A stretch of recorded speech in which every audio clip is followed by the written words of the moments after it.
Yes, we will start our meeting shortly.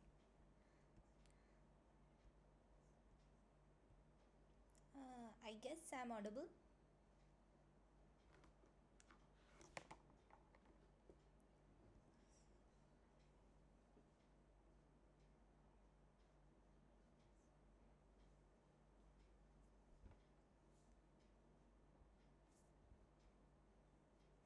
Welcome everyone for the 7th class of the Introduction to Astronomy and Astrophysics course. So, in this course, we divided the whole course in the 6 modules. You all know. The first module was an introduction, the second module was about stars, the third module will be on the galaxies, the fourth module will be on telescopes and the observation, and the fifth module would be on cosmology, and the sixth module would be on the virtual observatory and analysis of regarding astronomy using the Python. Until now, we have covered the whole first module, and the fourth module is half covered. Yesterday, we started the module 2, where we introduced our sun, and today our lecture will be on stellar life cycle and evolution. The title of today's lecture is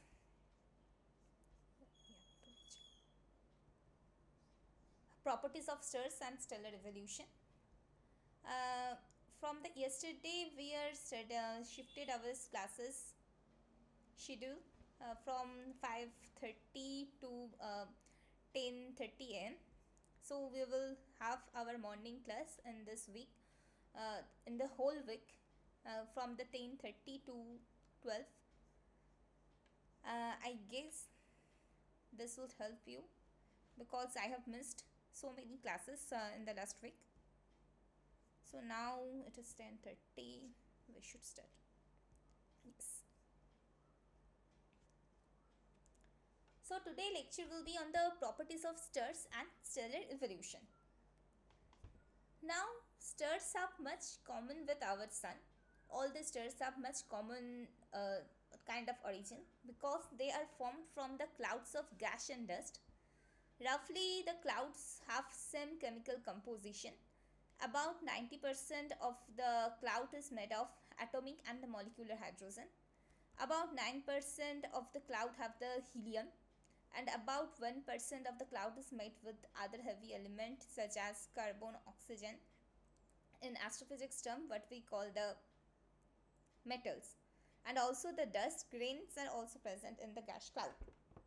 So, nevertheless, stars differ in sizes, age, brightness and temperature.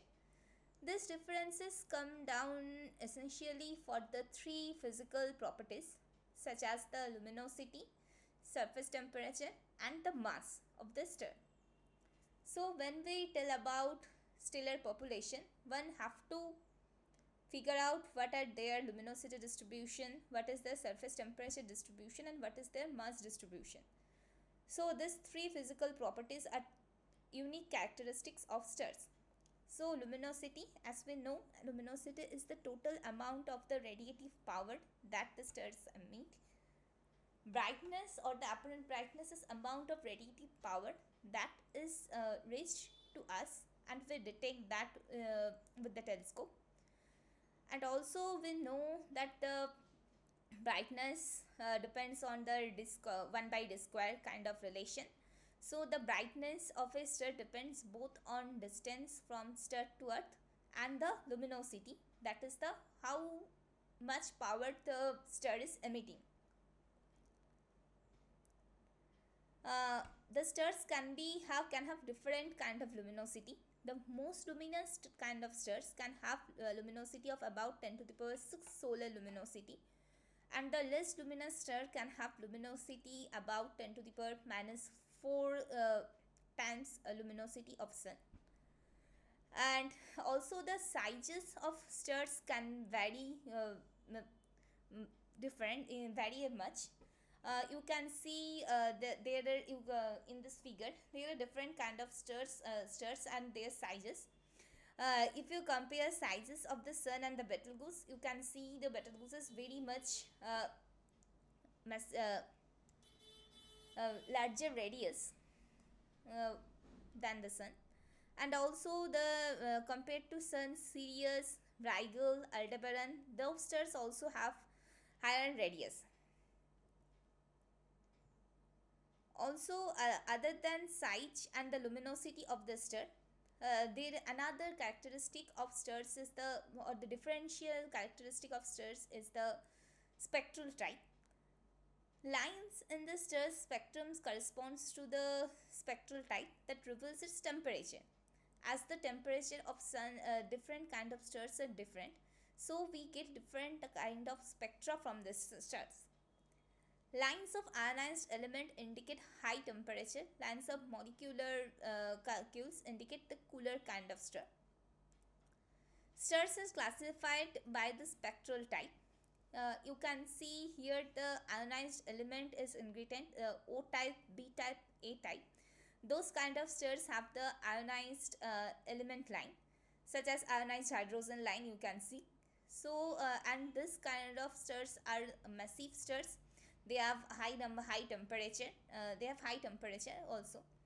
And the low massive star, or the lower temperature stars, have the spectral line of the titanium oxide, and also the the calcium, ionized calcium line, etc.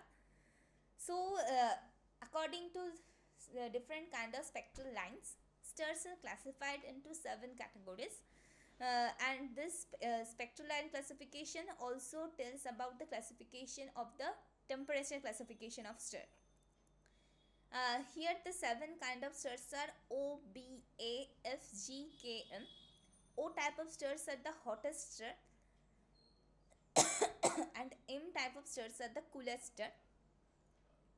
So according to temperature, there are 7 type of stars, and also each type of star is subclassified into other subclassified into different category.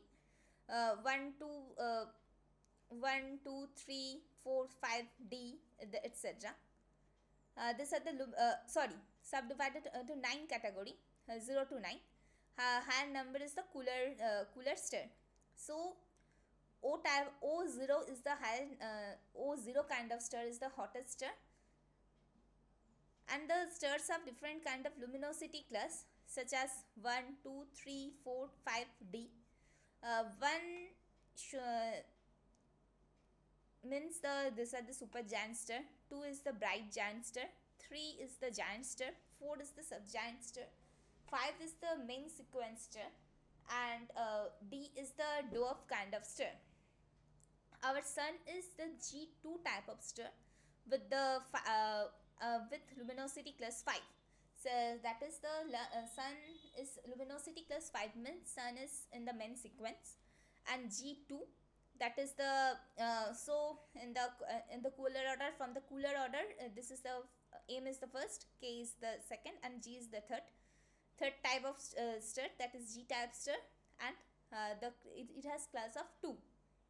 And because each class is subdivided into 0 to 9, that order, and the higher number means the cooler. Here are the spectral type of different kind of stars are shown. O type of stars have effective temperature greater than 30,000 Kelvin, and conventionally this is a blue type star. Its color is blue, that is its backbody spectrum peaks at the bluer region.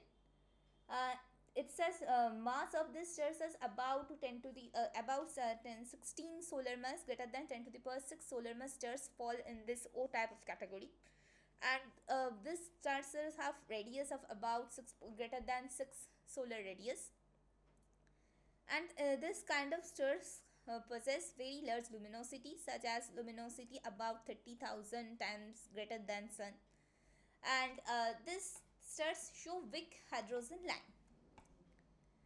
And the next type of stars are the B type star, which has temperature within 10,000 Kelvin to 30,000 Kelvin. This black body spectrum peaks at the deep blue white region, and these stars have the mass of about 2 to 16 Kelvin, 2 to 16 sorry 6 to 16 solar mass, and about radius is about 1.8 to 6 solar radius, and this luminosity is lesser than the O type stars, and this type of stars show weak, so medium kind of hydrogen lines, that is a medium kind of hydrogen absorption line.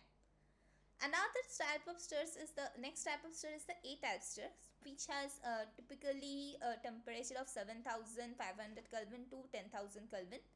And these stars are, you can say this is the white type of star because its spectral, its black bodies, spectral continuum spectra peaks at the blue white region, lesser than the blue region, and this stars have mass of about 1.4 to 2.1 solar mass, and with the radius of about 1.5 solar radius, and this kind of stars are very less luminous that O or O type stars, about 5 to 25 times solar luminosity these stars possess. But this A type stars produce very strong signature of the hydrogen lines, that is the H delta line, H beta line, H gamma line, etc. Next type of stars are the F type stars, which have temperature of just above the solar surface temperature, that is about 7,000 Kelvin or the 6,000 to 7,500 Kelvin. This is the average temperature, surface temperature of F clusters, and these stars are sometimes called they have color of the yellowish white kind of color, and they have mass just above the solar mass, that is the about 1 to 1.4 solar mass, and their radius is just above the solar radius, and also luminosity is about 1.5 to 5 solar luminosity. About 3% of stars are made with the F type stars, and next type of star, that is the solar like star, that is a yellowish star, yellowish white star. These stars have temperature about 5,200 to 6,000 Kelvin. You know our sun has temperature of 5,800 Kelvin on average on surface temperature. Yellowish, this kind of stars show yellowish white kind of color, and this G type stars can have solar mass of 0.8 to 1.04 solar mass, and the radius is just like the solar radius. And K type stars spectra or the K type stars black body spectra peak at the pale yellow orange region, where pale yellow valence region, and these stars have the lesser mass than our sun. It has mass of about 0.5, that is the about 0.4 to 0.8 solar mass, and the radius of the stars are about 0.7 to 0.96 solar radius, and luminosity is also less. But these stars do not show hydrogen line or show very weak hydrogen absorption line. About 10 to 12% of the all stars are made up with the K type stars, and the M type stars, their black body spectral peak at the redder region, that is the high wavelength region, and this is the light orange. This look apparent color is light orange red, and the stars have have mass of about 0.08 to 0.45 solar mass, and their radius is less than 0.7 solar radius, and this is luminosity also less than 0.08 solar luminosity. And also K type, like K type star, M type star also show very weak hydrogen lines. The most of the stars in the when there is a initial mass function, they are M type star. About 70 greater than 75% of the stars are M type star. So according to temperature, The stars are classified in different category, and not only the temperature are different for different kind of star, their spectral signature is also different. So according to such temperature or the spectral signature, there are 7 type of stars such as O, B, A, F, G, K, M. And our sun is a G type star. G type 2 subtype, G2 subtype, and 5 is the luminosity class of the sun. And also each type of star has a subdivided into 10 category up to 0 to 9. And also there are luminosity class 1 2 3 4 5 6. Also there is 6 luminosity class. And the hydrogen line is one of the main characteristics which can differentiate what type of stars you are seeing. So O-type stars have very weak hydrogen absorption line, whereas B-type or A-type stars have show a hydrogen absorption line. Among the all type of stars, A-type stars have very strong hydrogen absorption line, whereas for the K-type or M-type hydrogen stars, the hydrogen line absorption line is very weak or cannot be seen. Now if you plot the stars versus temperature and the luminosity in a diagram, you will get a diagram just like the left side of the slide. And here the different kind of stars has been plotted, such as Sun, Vega, Sirius. Different giant kind of stars, supergiant kind of stars are plotted. And H-shaped diagram plots the property. This diagram is known as H-shaped diagram. The Hertzsprung-Russell diagram, the first 2 astronomers who plotted this figure. H-shaped diagram plots the properties of star, the luminosities versus temperature. You can just check one thing. The luminosity is increasing along the y-axis, but in the temperature there is in the temperature or the x-axis there is an inverted kind of plot. Yes, this is the normal notion how they first plotted this kind of diagram, and this has been going on since then. So this H-shaped diagram plots the properties of star versus luminosity versus temperature, but the temperature axis will be inverted. Most of the stars you can see here fall somewhere on the one single line, which is known as the main sequence line in H-shaped diagram. The main sequence line where stars like our Sun or Vega, Sirius, etc. lives. Here this line is stars 90 stars have lived for about 90% of their life, and this H-shaped diagram showcases the correlation between temperature and the stellar brightness or luminosity. Now in the H-shaped diagram, when you see the H-shaped diagram, you have to concentrate on 3 or 4 different regions. The first region is the main sequence. The most of the stars fall somewhere in the main sequence of this H-shaped diagram. The main sequence where the stars like Sun reside accounts about 90% of the star's lifetime and showcases a correlation between the temperature and the brightness. And the another 2 kind of region, when you see the H-shaped diagram, you have to look for, that is the white dwarf region and the giant and supergiant. The white dwarf region has the luminosity lesser than the main sequence stars, but it has the temperature somewhat higher than some main sequence star or something sequence or temperature comparable to the higher main sequence stars.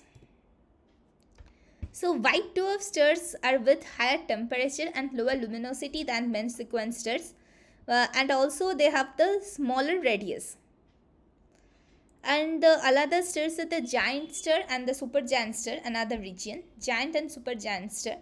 These stars have lower temperature than the main sequence stars, but higher luminosity than main sequence stars. And also this kind of stars have higher radius. So the H diagram depicts temperature, color, spectral type, luminosity and radius. So when you plot the HR diagram, the radar stars is at the lower region of the this line, straight line, and the bluer stars has the higher luminosity. Bluer stars have higher luminosity, so they fall on the upper region of the straight line. Main sequence stars, you can see here the lower stars are here in the lower part of the main sequence line, and the higher stars are in the upper region of the straight line. So now also you can see our sun is about, this luminosity is generally plotted in the unit of the solar luminosity, as the solar luminosity is 1 here. So our sun is shown here. Yes, it is our sun. Main sequence stars are fusing hydrogen into helium in their core, just like our sun.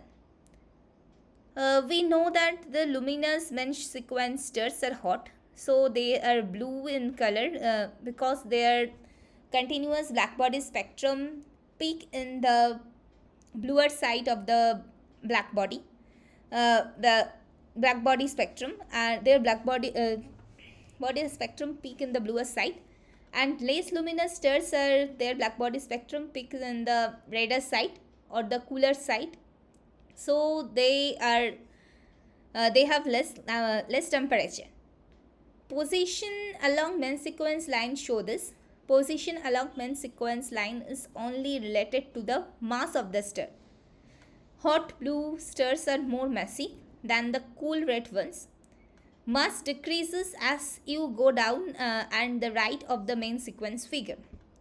So in the main sequence figure, you can see there are different range of stars are there, about 60 solar mass here shown, but also some 100 solar mass or 150 solar mass, up to 150 solar mass stars have been found in this main sequence line, and about 0.08 solar mass stars are in the lower range.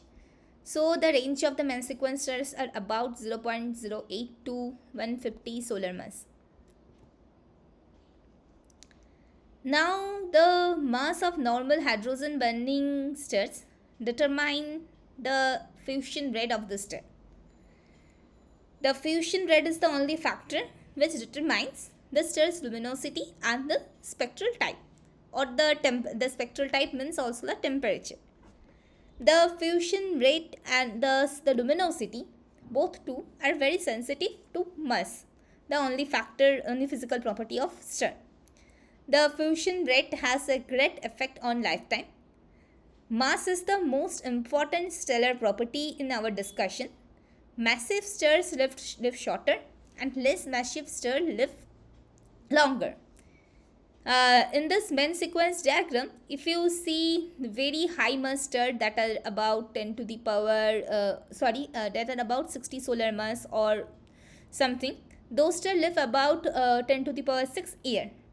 But the stars which have about 6 solar mass or the 6 solar mass, they have lifetime of about 10 to the power 8 years, higher than the very high massive stars. And the stars which have the very less mass, which have 10 times less mass than our sun, can live greater than 10 to the power 12 years. And our sun can live about 10 billion years, that is the 10 to the power 10 years.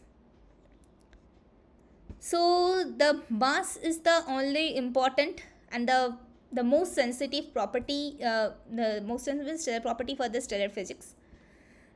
Massive stars live shorter, and the less massive stars live larger. This is because for the massive stars, the hydrogen burning happens very quickly, and the stars and the fusion reaction can end quickly. But the less massive star, the hydrogen burning does not happen so much quickly, and it can be remain for very larger years, about 10 or 100 billion years it can sustain. So also this main sequence plot show this: the higher mass stars will die early, the lower mass stars will die late. So now we should review what we have learned today. So first we started our class with the properties of the different kind of stars. As different kind of stars are born from the same kind of cloud, they have some much common similar properties they show. So the cloud from which they are born has some kind of composition. The composition is roughly 90% of atomic or molecular hydrogen is present there. About 9% of helium is present there, and the rest 1% there are some metal elements, and also the dust grains. And for these metal elements, we are talking about metals such as astrophysical sense. In astrophysics, hydrogen, rest of the other than hydrogen and helium, all the other elements such as carbon, oxygen, those are metal. So the stars, when there are different kind of stars, we have to be very clear in our mind that the stars have different size, different temperature, different luminosity, and as they have different kind of temperature, different size, they will live for different kind of years, that is their different age at different. This kind of differences come from the three physical properties such as luminosity, surface temperature, and the mass of star. And the luminosity and surface temperature, both two property we discussed very early. That is, the luminosity is the amount of radiation emitted from the star per unit time, and the brightness is and the luminosity, we do not detect luminosity of star in earth, we detect the brightness of the star in earth, because the luminosity follows 1 by d square relation. It travels from within the space. So the most luminous stars are found to have luminosity of about billion times the solar luminosity, and the smaller luminous stars have found to have 10 to the power minus 4 times solar luminosity. Also the sizes of different kind of stars are not same. You have the sun is just a very small stars compared to the Betelgeuse or Antares. This also the Rigel, Aldebaran, those stars are also bigger in size than sun. As the stars' temperature are different, so their spectral signature are also different. That is, there are different kind of, as their temperature are different kind of absorption and the emission processes are going on for different stars. Lines in the star spectrum corresponds to the spectral type, which reveals the temperature of the star. So when we see the very high star, very high mass stars, or the very high temperature stars, we can see there the hydrogen absorption lines are present, or the which are formed due to ionized hydrogen, indicate high temperature. And when we see the low mass stars such as K type or M type star, we see some molecular lines come from the cooler molecules. According to spectral type, stars are classified into 7 different categories. This is also the spectral type and also the temperature type, spectral or the temperature type. Here the seven categories are O, B, A, F, G, K, M. O is the hottest star and the M is the coolest star, And each category is also subdivided into 10 classes, which are shown with the 0 to 9, this number. You can see our sun is often called the G25 cluster. G25 cluster, and the G is the from the temperature of the sun, 2 is the subdivision of temperature, and the 5 is the place where it is on the HR diagram. In the HR diagram, our sun is on the main sequence. So the sun is G25 star. So today we also discussed about different kind of stars, their temperature, their where their black body spectrum peaks, the black body spectrum curve peak at different kind of location, based on the temperature of based on temperature, and their masses are also different. Radius, volumetric luminosity are different, and the hydrogen lines are one of the main feature which can be used to identify different class of stars. You can see the A-type stars have very strong absorption, hydrogen absorption line, whereas the K-type or M-type stars have very weak or no hydrogen absorption line.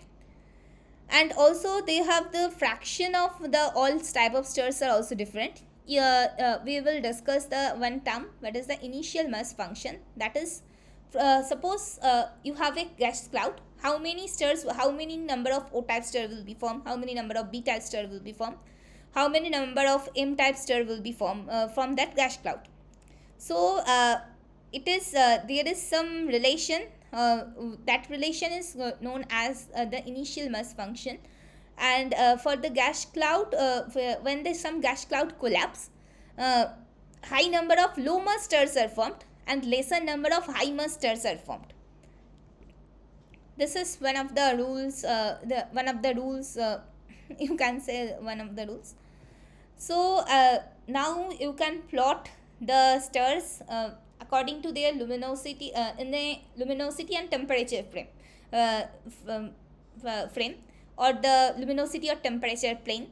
And in this plane, if you plot the luminosity and temperature of different kind of stars, you can see there, here you will get a line kind of thing, and two or three different region, and this line is known as the main sequence line.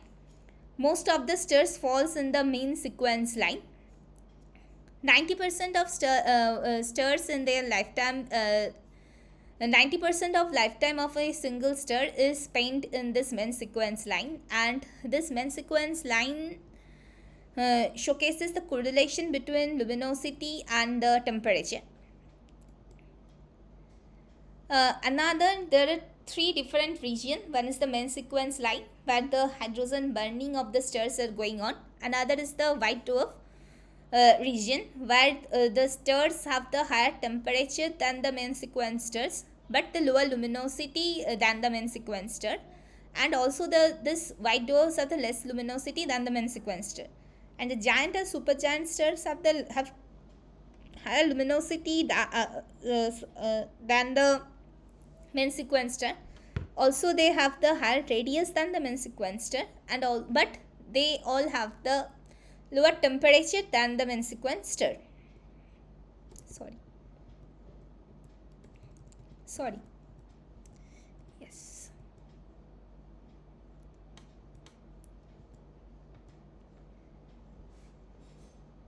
Mass is the most important property in stellar study, because the most massive stars use their hydrogen fuel faster and they die faster, but the least massive star or the low massive stars on the main sequence can live about 10 to 100 billion years. Now this we are reviewing our stellar properties. The luminosity is found from the brightness and the distance. The luminosity of the lowest mass stars is about 10 to the power minus 4 solar luminosity, and highest mass is 10 to the power 6 solar luminosity. And the temperature of the stars are about 3000 Kelvin to 50,000 Kelvin. And mass of stars are about 0.08 solar mass to 150 solar mass. Now you just do not look at the thing how this mass or luminosity or temperature is calculated. Just you understand the numbers here. Here today the number is one of the big thing to understand. Mass and lifetime. The sun can live about 10 billion years, that is 10 to the power 10 years above. A 10 solar masters will use 10 times as much fuel, uses its fuel 10 to the power 4 times faster, and it will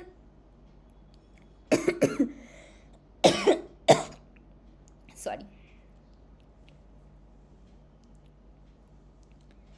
it will live for about 10 million years. Another star with 0.1 solar mass, it will use its fuel 0.1 times faster, 0.1 times as much fuel, and uses it 0.01 time faster, and it can live about 100 billion years. So main sequence. And the luminosity of the stars is correlated with the mass. Generally in the main sequence, the luminosity varies to mass to the power 3.5, and within some 1 solar mass, 2, 3 solar mass, it's for those kind of star. High mass we discussed. So here's a summary for the main sequence stars. So we have seen that the high mass stars have the higher luminosity, they have short lifetime, but they have the bluer color and they have larger radius. One of the such high mass main sequence star is the Spica star. That is the within the B15 type of star. These are all 5 by 5 5 5. This is all main sequence star. And the Sirius is another main sequence star, which is has bluer kind of color, but it has lesser mass and lesser radius than the Spica. It has about 2 solar mass, and its lifetime is about 10 to the power 9 years. And the low mass stars have the lower luminosity, and it live longer. It has smaller radius, and it is redder in color. It has solar mass of about 0.12 solar mass, and it can live about 10 to the power 12 years or 1000 billion years. Here today I have given you a list of the different kind of stars, which are the most massive or the most bigger star of the bigger stars of the that we have detected. UY Scuti is the most biggest star ever detected, and also you can see the names of the different kind of star: HB Tipulate, A8 Scorpii, CM Velorum, HD 12463, VY Canis Majoris, WOH S170, WOH G64, and UY Scuti. This UY Scuti is about size is about or the radius is about 1.2 into 10 to the power 9 kilometer, and this is the largest star ever detected, UY Scuti. And other names of here also I have given you some array position of stars, such as the Betelgeuse, Rigel, Bellatrix, Mintic, Saifa, those stars. The main reason for giving this stars array is to check how the stars look generally, and for that thing we will check how the stars look. In some last lecture we told that the as we have our Earth's position, or the position on Earth is shown with the longitude and the latitude, those two angles. The stars on the sky are also shown with the two position, or two angular position, that are array, that is the right ascension and the declination. Right ascension and declination, these two array and deck points, if you were given for some different kind of object, maybe that it can be a star or a galaxy, you can check how those look. So it is often the telescopes take different kind of stars image, and also they digitalize or they archive these images in the different archival catalogs. So now one way to access this catalog is using the Aladdin Sky Atlas. This is Aladdin is an interactive sky atlas. This allow you to visualize the digital astronomical images, or the images what when the, after the images what the astronomer digitalize after doing big survey, and also superimpose entries for astronomical catalogs and databases, and you can interactively access data and related information from the different kind of database such as Simbad, VCS service and other archive.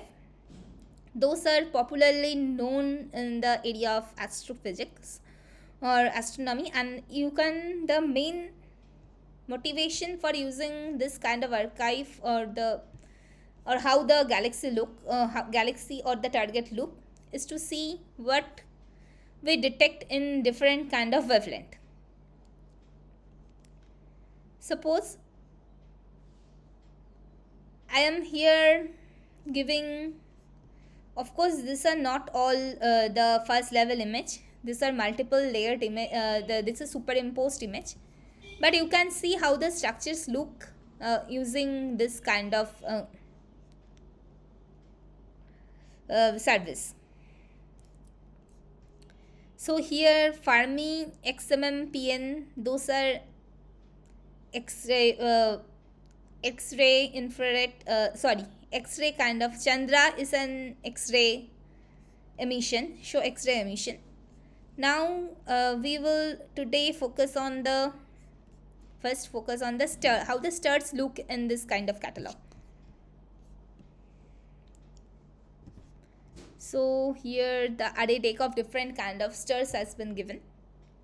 So I will just go to website of the Aladdin. Aladdin, you can download the Aladdin in your own machine, or you can preview the Aladdin in your browser. So first you have to write the target name. Suppose I am writing Rigel. Yes, you can see clearly there is a star. So the star, the diffraction spike of the stars is shown. Here in the Aladdin web page, you have to, or the Aladdin browser, you have to select which survey you want to detect. Fermi,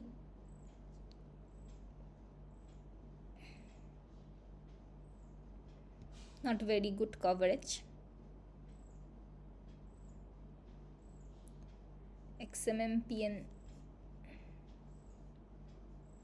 also not covered. Chandra,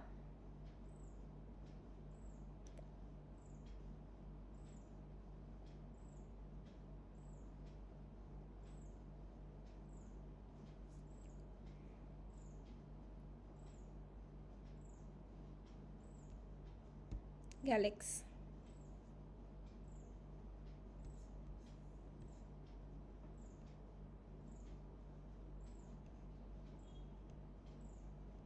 not covered.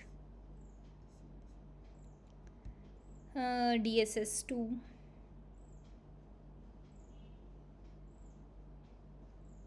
some of these surveys are the extragalactic survey, so there was not covered in the stars region, they were not covered here. This is also a star. This was Rigel.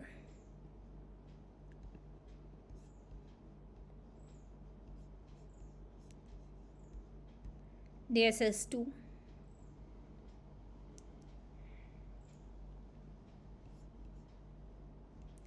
You can see what are the exact surveys document, because DSS is digitalized sky survey. This is by STSCI NASA. Each survey DSS copyright information. You can get what is the DSS survey, which telescope took this DSS survey, when this image was taken. Those information, if you just click at the lower link of this figure, you can zoom in, zoom out.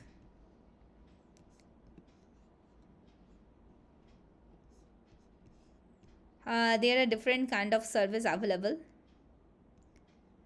Blitzer is an infrared survey.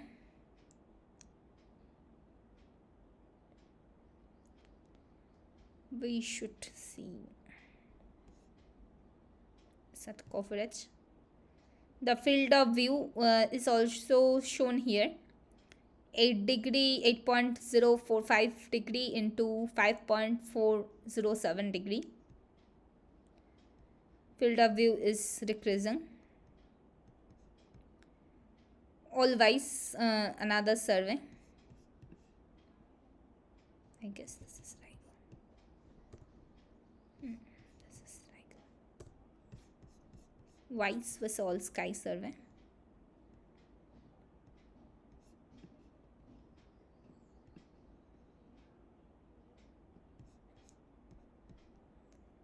Splitzer.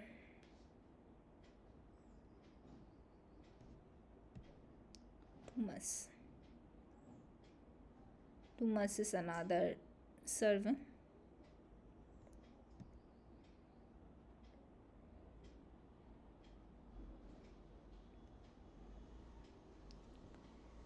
Sometime you will see different kind of artifact, which is due to the stir, and the diffraction of the telescope instrument. Starlight, due to starlight's diffraction in the telescope instrument. You have to figure out why such artifacts are created if you want to analyze this for your own work.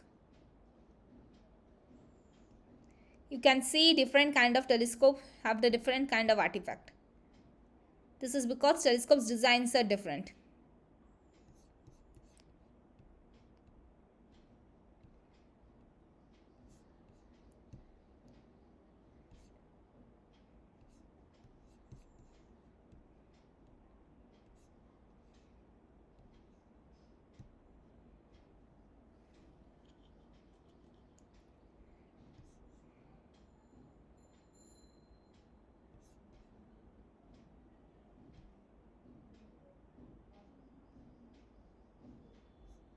STSs did not cover this Rigel region.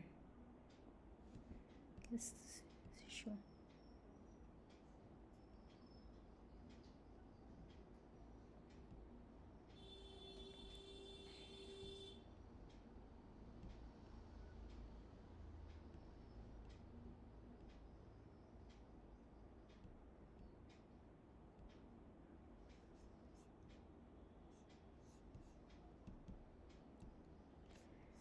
You have to carefully see what are the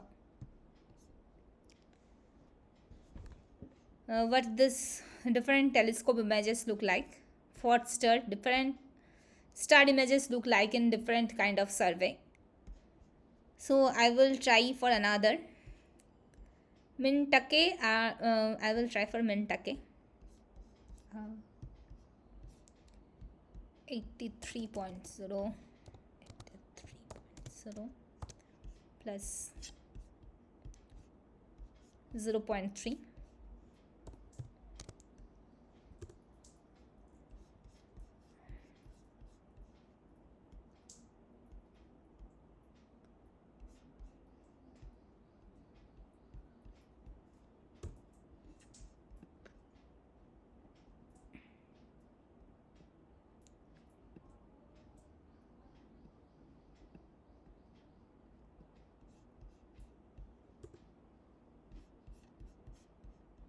Why this happened?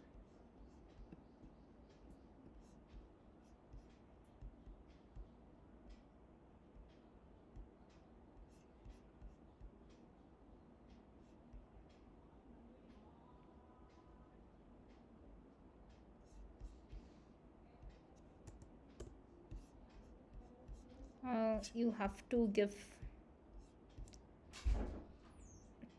Rigel is 78.6, and the Arabic you have to give those with proper Arabic in degree.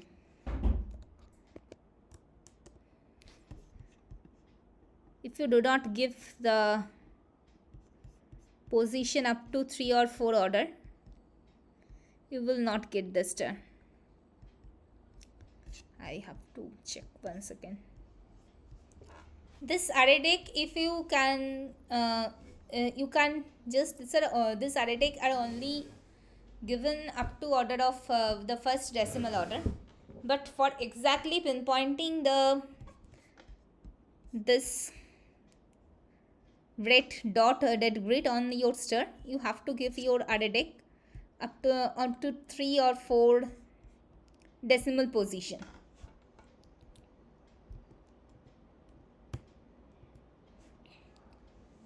Now we will see some of the examples, like getting images of different kind of stars or galaxy and plotting them with DS9 or Python in some of the subsequent lectures. Now I just introduced about the Aladdin browser, and I will request you to play with Aladdin with a different kind of stars name, stars Arabic position, and see what different service detecting what kind of features you are detecting for different kind of stars with different service. And here is the sizes of giants and supergiant. Relative size of stars from supergiants to white dwarf are shown here. We know the Betelgeuse is an supergiant kind of star, which is an M2 type star with the temperature of about 3400 Kelvin, and it is the very luminous than the sun, that is the 38,000 solar luminosity, and it is about 500 solar radius of the sun.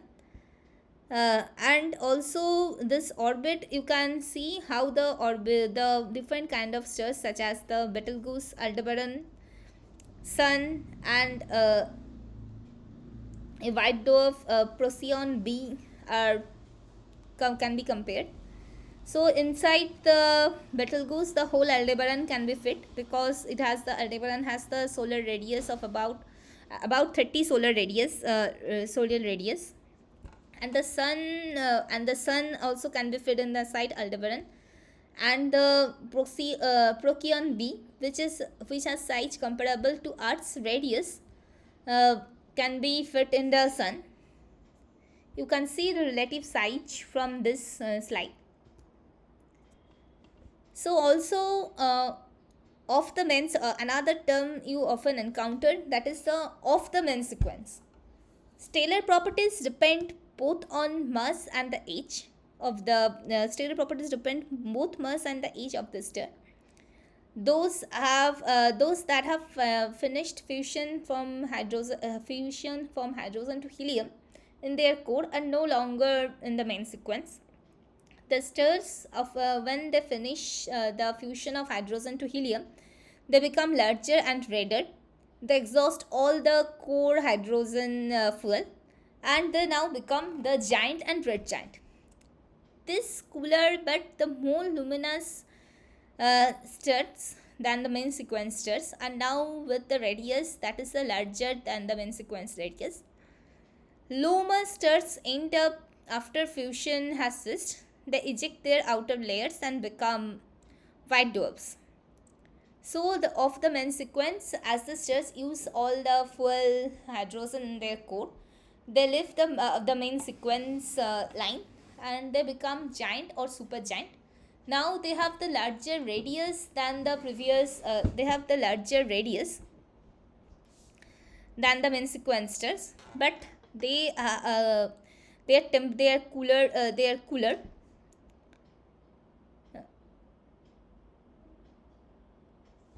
Now you can see there the main sequence, different kind of main sequence star.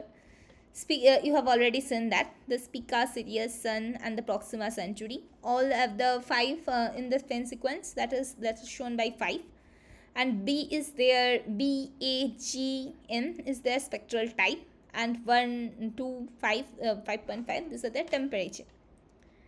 Now a temperature scale, you can say that, and relative size of these they are different.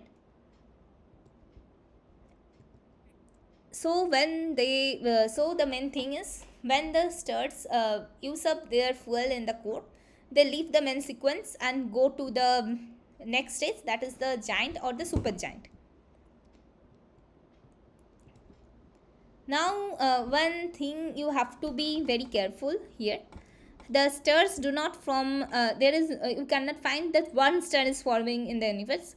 The stars form in the group. Those are known as the star cluster. So in the star cluster is divided into two categories. One is the globular star cluster and another is the open star cluster. So by the name of star cluster, you can say when you see that is a tale about star cluster. Star cluster is a group of stars that are held together by the mutual attraction or the mutual gravity interaction. All the stars are of the same age, having formed from the same gas cloud. Stars in the gas cluster have the same distance from the Earth. The star colors in the star cluster indicate the cluster's age. The orbit of the center, they orbit the center of a galaxy. Also, there are two types of cluster we have just told. That is the globular star cluster and the open star cluster. Globular star cluster is a group of tens of thousands to 100,000s of stars. They are highly symmetrical ball of stars. They frequently contain red giant stars. They are located generally in the halo or the bulge of a galaxy. They are composed of the older stars. Composed of the older stars when the universe was still young. They are no longer forming in our galaxy in the Milky Way. They are no longer forming in our galaxy in the Milky Way.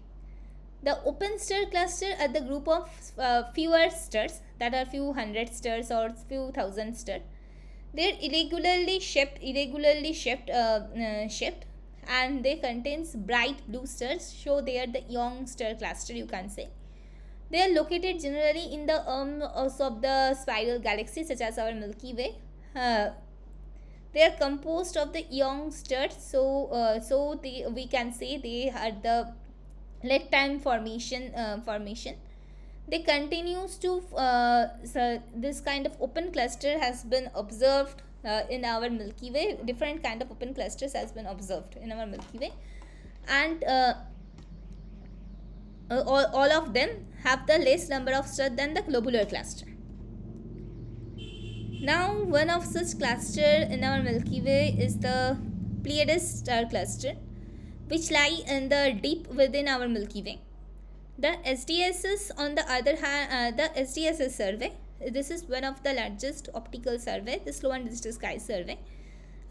This looks primarily above and below the plane of our galaxy. So for that, the SDSS observation cannot see the Pleiades, the full view of Pleiades. All the clusters and by SDSS are globular clusters. The thick cluster that contain millions of stars or the higher number of stars just lie above just our plane of galaxy. This two cluster, we are here listing two cluster. One is the Palomar cluster 3 and the Palomar cluster 5. Two clusters, those who are flying with the telescope named the Palomar in a telescope named Palomar telescope and in a survey, Palamo Sky Survey in 1950s back. And here the array take of different those clusters has been given, and also how what is the radius of this clusters has been also given. Here the main thing of today lecture, adding this to today's lecture, was to see how the star cluster look when we see different survey image. So here you can see that the decimal place are showing up to 4th order decimal place. So we should see something.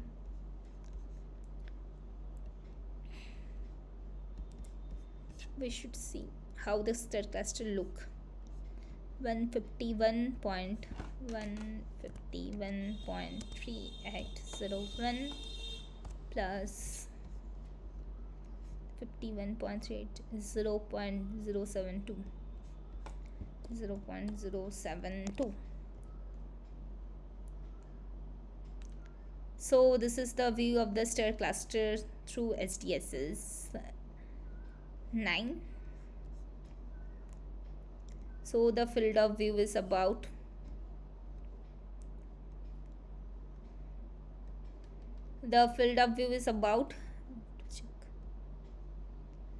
1 arc 5 arc minute into 5.1 arc minute into 3.5 arc minute. This is the Palomar cluster 3. Yes, RCRS degree. You can see different stars here. These are the star cluster.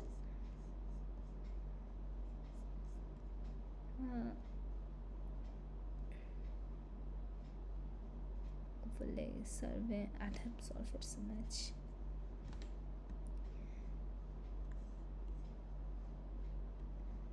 Too much color.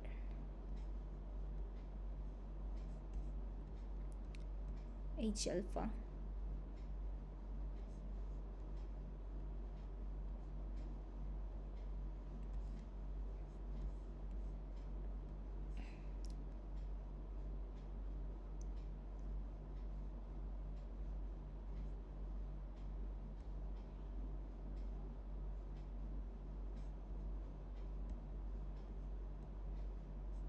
At new survey.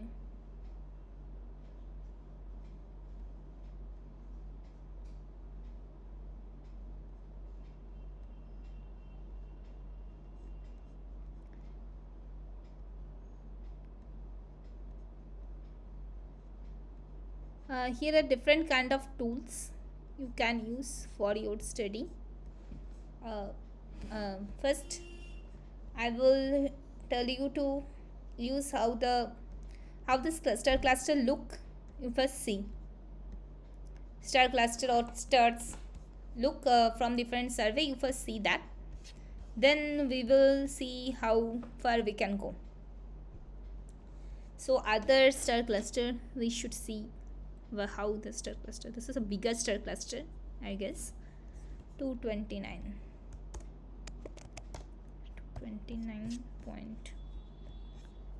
0128 plus 0128 plus minus 0.1082. This was a bigger star cluster.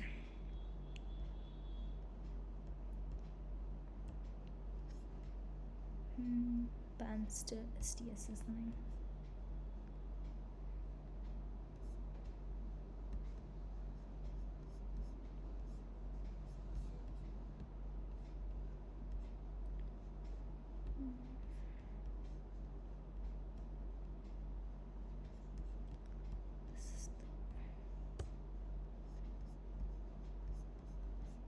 This is the other star cluster.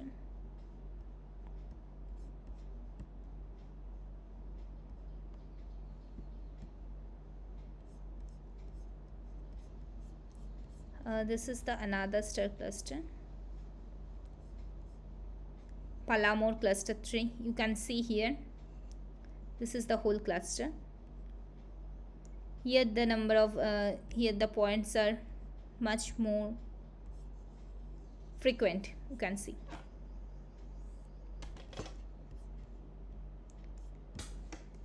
So now after this we should look one another key point. How do we measure the age of the star cluster? Age of star cluster can be calculated from the Hertzsprung-Russell diagram itself. One needs to only identify where is the main sequence turn-off point. The main sequence turn-off point is the point in the main sequence straight line. In the main sequence straight line where the star ends the hydrogen fusion and leaps off the main sequence line. And here you can, when this leaves off the main sequence line, it show a turn-off kind of thing. So the main sequence turn-off points, the stars begin to evolve into the red giant. The location of this turn-off point depends solely on the stellar mass. We know the more massive stars have the higher luminosity. So if the star cluster have the stars which have the more massive or massive and the more younger star, then we will see those star cluster with see the turn-off point at the higher up the figure of this H diagram. And if the star cluster contain the 8 stars or the older star cluster, then you can see the turn-off point at the lower region of the H diagram main sequence straight line. So this method provides a reliable age estimation, assuming that the star cluster in the star cluster all the stars form simultaneously from the same kind of material. Here different kind of star clusters, 4 different kind of star clusters has been shown, which are the H plus Psi Persei, which is the star cluster which is the young star cluster, in which there is 14 million years the stars have years, its age is 14 million years.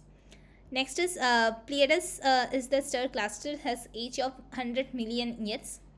Hydraeus star cluster have age of about 650 million years, and the NGC 1888, this kind of star cluster is about 7 billion years old.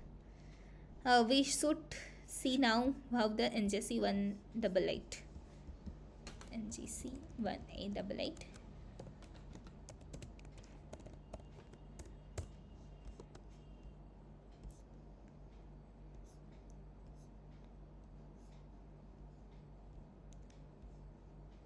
maybe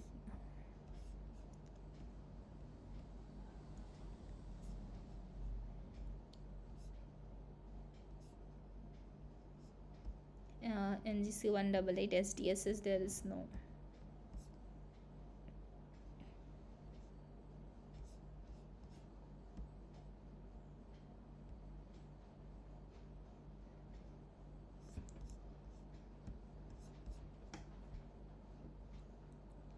Yes, this surveys are of the different wavelength. Chandra is X-ray, galaxies UV, DSS or SDSS, those are in optical. Panster is optical, also optical. Tumor splits are always, those are infrared. And you have to, another way to check the cluster, yes, the galaxy also show the cluster very well. You have to find out your own that first you have I will suggest you to find out your own what kind of emission do you what you are getting from a cluster. Do a cluster emit infrared, or do a cluster emit optical, do a cluster emit UV.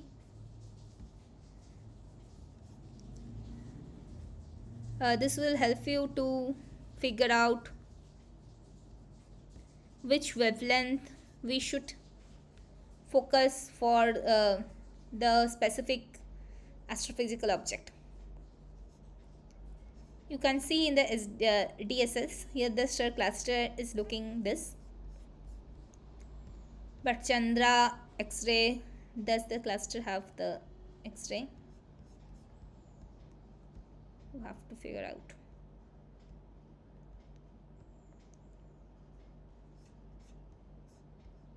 And what is the dots on this X-ray figure?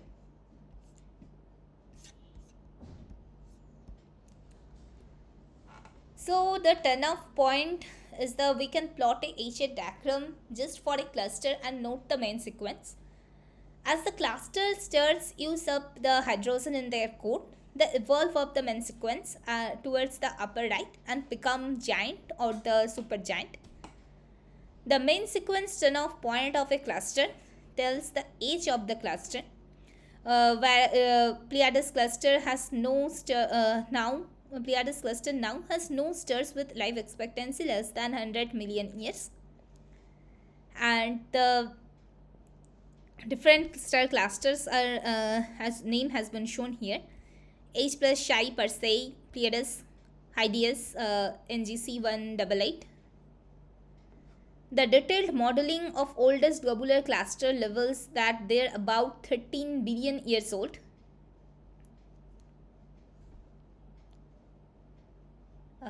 Detailed modeling of the oldest globular cluster of our galaxy reveals that they are about 13 billion years old. So the galaxy, from this we can estimate when our galaxy got formed. So now one main question that can arise in your mind: how do the stars form? The star forming cloud, the stars form in the in a cloud of dusty gas. The cloud contract and become hot enough for the fusion in core. Most matter in the star forming clouds are about hydrogen, and also some trace amount of carbon monoxide is also carbon monoxide molecule is also present in the star forming cloud. These molecular clouds have a temperature of about 10 to 30 Kelvin and have a density of 300 molecules per cc. Gravity creates stars only if overcome the thermal pressure of the cloud. The cloud to form the stars, the cloud must have enough density, that are the stronger gravity, and the low enough temperature that will provide it the lower pressure, and the gravity would win. The star-forming cloud must be colder and denser than the interstellar medium. Whereas interstellar medium has about 1 to 10 molecules per cc. The cloud can reduce pressure by emitting the thermal energy as the infrared photon. Giving star birth begins with the cloud containing enough mass because the gravity have to win. The random motion of different section of the cloud make it clumpy. Each clump in its gravity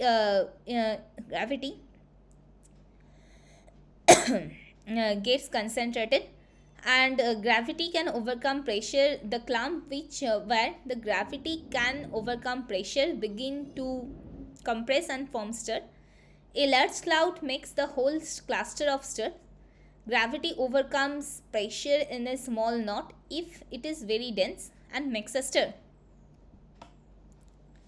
So mass of the star forming cloud, the balance point between gravity and the thermal pressure depends on the mass. A typical molecular cloud with 30 Kelvin and a density of 300 molecule particles per cc must contain greater than 200 solar mass for the gravity to overcome pressure. As the density increases, less mass is needed to form stars, so the cloud fragments and get fragmented into a smaller region. Most clouds form most of the clouds form the numerous stars. Here, with the describing or deriving the formula from our this formula derivation is beyond our scope. But here is we have shown a mass balance relation to calculate minimum mass of the cloud that will collapse to form star. So you have to be careful that or you can just understand The formula for calculating the minimum mass of the molecular cloud that will collapse and form star depend on two property of the molecular cloud, that is the temperature and at the number density. So the mass balance, it is temperature to the power q by n whole root. The formula to this is the minimum mass of a cloud that will collapse and form star. From cloud to protostar, the gravity pulls the material to the center of the cloud and increase temperature and the density.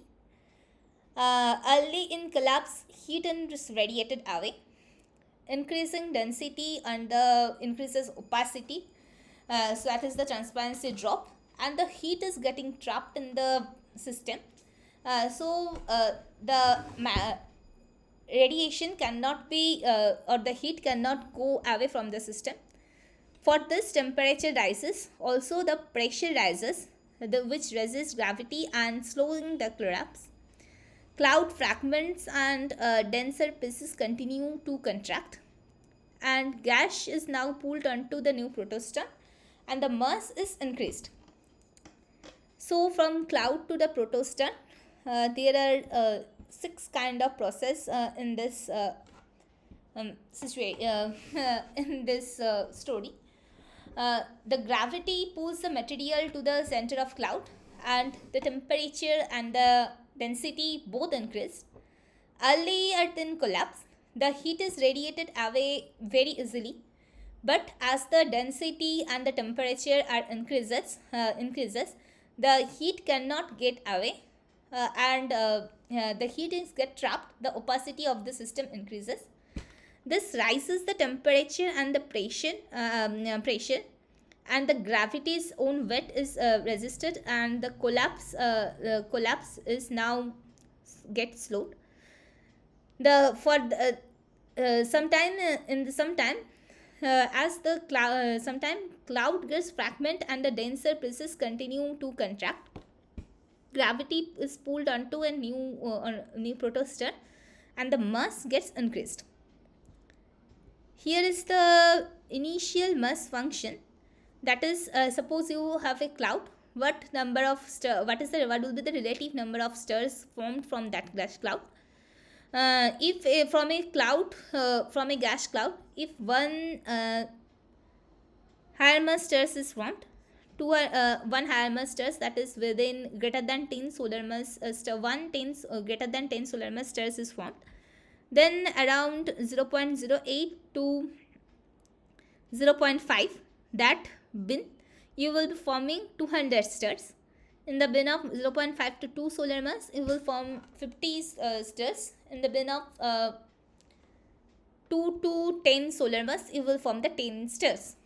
So this relative number of stars formed from the gas cloud collapse is known as the relation of the relative number of stars formed from the collapse is known as the initial mass function. Initial mass function take a shape of the approximately power law kind of shape. So here what we have just discussed, the stellar masses, we have just discussed about the HR diagram. We should just review what we have discussed, then we will go to the life cycle of star tomorrow. So stellar mass, so this HR diagram, we plot temperature versus luminosity of the stars. In the in the main sequence line of the HR diagram, the low mass stars in the lower level, the high mass stars are higher luminosity, and they are higher luminosity and higher temperature, and so they go in the upper left corner. Stars more massive than 150 solar mass blow apart very first. Star less massive than 0.08 solar mass cannot sustain fusion. they never mix into the main sequence. There is a cutoff in the main sequence here. The stars less than 2000 Kelvin or less than 10 to the power minus 5 solar luminosity are known as the brown dwarf. They are low at this level. Lower at this level, less than 10 to the power minus 5. Lower at this level, these are known as brown dwarf. And there are two type of other stars which have the luminosity less like the main sequence sequence star, or the luminosity greater than the main sequence star, but the temperature is the cooler. Those stars are called the giant star or the supergiant star. And another class of stars in the HR diagram are the white dwarf stars, which have luminosity less than the luminosity and the temperature less than main sequence stars. Sorry, temperature is greater than main sequence star, but the temperature is greater than main sequence star, but the luminosity is less than main sequence star. So what is the smallest mass of a newborn star can have? Degeneracy's pressure stops the contraction of the object less than 0.08 solar mass before the fusion starts. What is the greatest mass of newborn star have? The greatest newborn star can have mass of 150 solar mass. That would be so luminous that the radiation pressure would blow them apart within a few years. What are the typical masses of newborn star? Stars make many more in the low mass stars are met. We can see that in the initial mass function power law. And the high mass stars are lesser in number. Also in the HR diagram, you can see in the population of stars in the left upper side is lower than this right lower side. Here in the right lower side, there are some close packed population in the main sequence. Now the life cycle, we will discuss what is the life cycle of different kind of stars. What are the different life cycle? And this, for discussing the life cycle, one have to take care of the two type of stars, that is the high mass stars and the low mass stars differently, because the high mass stars in their life as a white dwarf, and the low mass stars in their life as a white dwarf, and the high mass stars in their life as either after supernova, either creating a neutron star or creating a black hole. So here in some a small picture we have shown what is the life cycle of the star.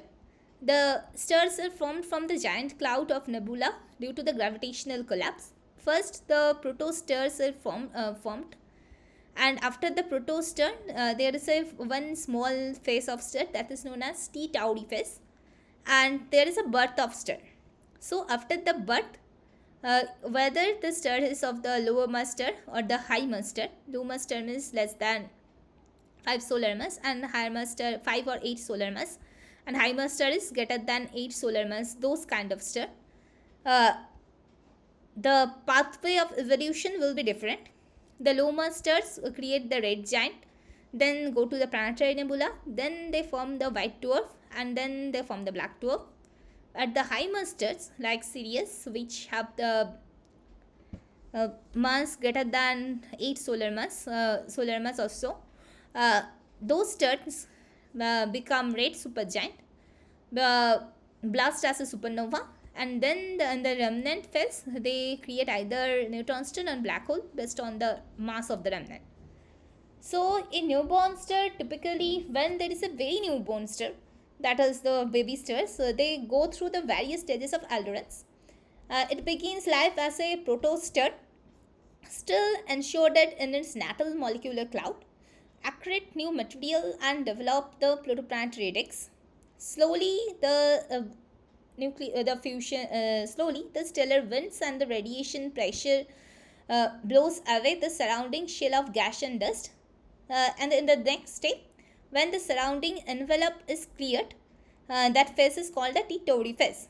So, because after the protostar, a protostar still have some material of the natural material, the molecular cloud, and as the fusion reaction starts in its center, the radiation pressure comes in the system, and it blow away the shell of the gas and dust, and that phase is known as the T Tauri phase.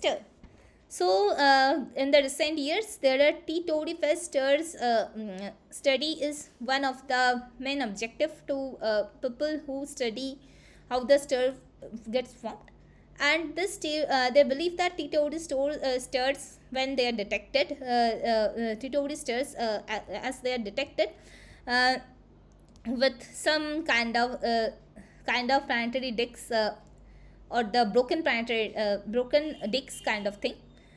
These stars will have age of less than 10 million years, and this will provide them uh, data or insight how the early life stage of the star evolved. Low and high mass stars take different pathways, as we see in this figure. The lower mass stars in their life as white dwarf or black dwarf, and the high mass stars end their life after becoming red giant and the supernova, either in the neutron star or in the black hole phase. Here today we will not discuss the life track of low mass star, the low master or high master. Tomorrow we will start with the life track of the two type of stars, that is the low master and the high master, and then we will discuss about the exoplanets. So today, any question? Any question? Yes, tomorrow we will start from the life cycle of different kind of star, that are the this low masters and the high masters, and so for your reference, I can just tell how this what is the life cycle of the star. There are after the sun, when it moves from the main sequence, it becomes subgiant, then red giant, then helium burning star, then it again becomes a red giant with the double shell burning in its core, and then it becomes planetary nebula, and then it becomes white dwarf. And there are different kind of processes which we will discuss, and also we will discuss how the high mass stars evolve.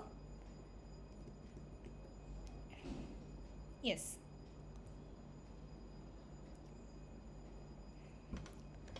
Yes, tomorrow we will start with this in question. Okay, if there is no question, I am closing today's session. Okay, thank you.